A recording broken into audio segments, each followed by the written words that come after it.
Ahojte, rada vás vítam pri novom videu. Dnes sa budeme venovať téme, ako si správne vybrať dvojlôžkovú posteľ a na čo sa pri jej výbere zamerať.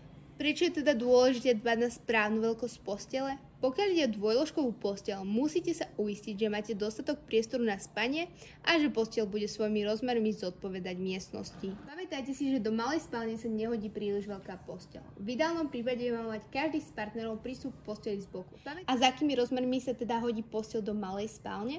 Čaľunená posteľ s rozmermi 180x200. Ide o manželskú posteľ štandardnej veľkosti.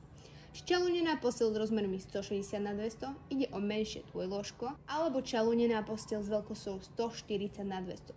Tento rozmer zodpovedá skôr väčšiemu jednolôžku a pre dve osoby nemusí byť dostačujúci. Ak máte veľkú spálňu, môžete si vybrať čaľunené lôžko štandardnej veľkosti 180x200, či nadčaľne veľkú posteľ s rozmermi 200x200. Ak ste osoba, ktorá má viac ako 190 cm, odporúčame predĺženú posteľ, ktorá je dlhšia ako ste vy sami, aspoň o 20 až 30 cm. Výška ložnej plochy by mala byť medzi 40 až 50 cm od zeme. Staršie osoby ocenia ložnú plochu aspoň 60 cm od zeme pre pohodlné líhanie a vstávanie bez námahy. Vysoko položená ložná plocha je výhodná aj preto, že ste chránení pred prievanom a prachom, ktorý sa drží blízko pri zemi. Na výšku ložnej plochy má vplyv nielen rám postele dvojlôžka, ale aj výška matraca. Ďakujem, že ste tu dnes so mnou boli a verím, že si na základe našich tipov vyberiete vhodnú čaľunenú posteľ práve pre vás. Rada vás uvidím pri ďalšom videu.